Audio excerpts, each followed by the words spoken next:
faut réduire le volume. Les sports, c'est avec vous, René Soglo, bonjour. Bonjour, Moudachiro Akapo, bonjour à tous. Cannes des moins de 17 ans, le Bénin hôte du tournoi de la zone UFOAB.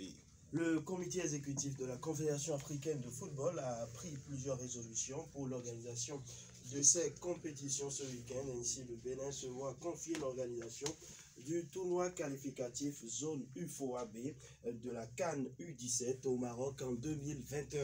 Du 15 au 26 juillet 2020, donc, le Togo, le Burkina Faso, le Niger, le Nigeria, le Ghana et la Côte d'Ivoire, en plus du Bénin, vont s'affronter pour désigner les qualifiés pour la phase finale. Et c'est une grande responsabilité, sachant que le stade Mathieu Kérékou est en rénovation et que le sélectionneur national Michel Dussuet se plaint déjà de l'état de la pelouse du stade Charles de Gaulle de Porto-Novo. C'est tellement que les organisateurs vont s'activer pour que les choses entrent en ordre, parce que déjà, pour rappel, les 3e et 4e journées des éliminatoires de la Coupe d'Afrique des Nations 2021 se disputeront entre le 23 et le 31 donc mars prochain.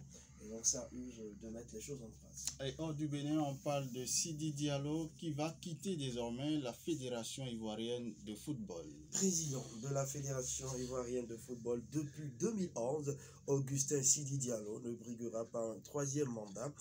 Très contesté depuis de longs mois, le dirigeant a annoncé sa décision auprès de l'AFP. Son mandat prend fin le 19 février. En revanche, il est fort possible que son lieutenant Sori Diabaté, l'actuel premier vice-président de la Fédération ivoirienne de football, se présente.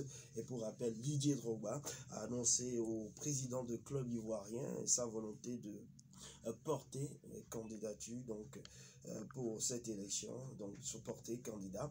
Alors, la légende ivoirienne, juste là, n'a pas encore officialisé publiquement cette décision. On attend toujours. L'élection pour la présidence de la Fédération ivoirienne de football aura lieu entre le 20 février et le 30 juin 2020.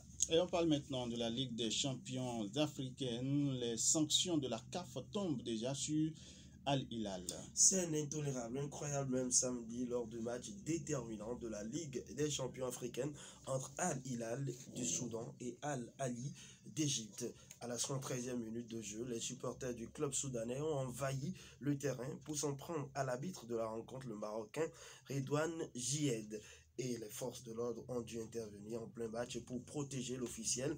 Et la partie a finalement pu aller à la fin avec l'élimination d'Al-Ali après le nul, un but partout. Mais la commission de discipline de la Confédération africaine de football a décidé de sévir.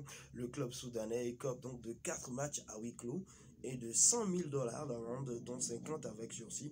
Et pour la petite information aussi, il faut reconnaître qu'avant la rencontre, le club soudanais avait déjà contesté la désignation de l'arbitre marocain.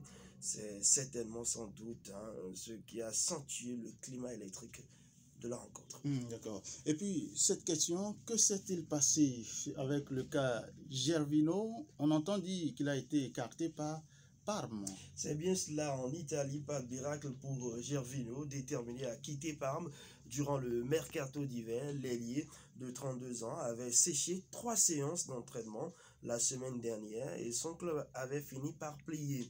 Seulement, la signature de l'Ivoirien a capoté. Il devrait partir à Al-Sadd, club qu'il souhaitait rejoindre, ce qui n'a pu être enregistré dans le temps. Et l'ancien Lillois se retrouve donc de retour à Parme, où il n'est plus clairement bienvenu. Vous voyez, dans un communiqué, l'actuel 7e de Serie A a annoncé ce mardi que l'Ivoirien a été écarté du groupe professionnel en raison de ses absences répétées et sans justification aux entraînements de la semaine dernière.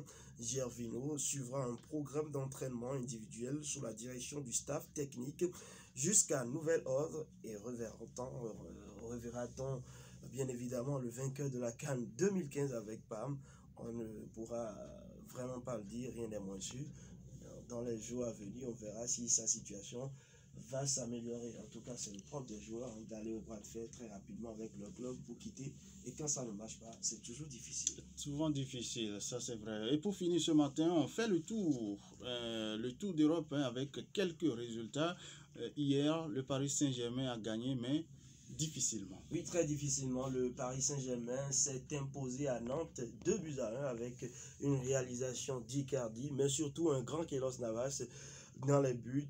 Il faut noter aussi la victoire de Monaco 1-0, une toute première victoire sous l'ère Moreno en championnat. On va filer en Allemagne où le Borussia Dortmund a trouvé à qui parler. Défaite 3-2 en Coupe d'Allemagne, huitième de finale. Ça a été très compliqué pour les jaunes et noirs, menés très rapidement malgré une réalisation du Norvégien Erling Haaland. Terminons par l'Angleterre où Jürgen Klopp a mis en exécution sa menace.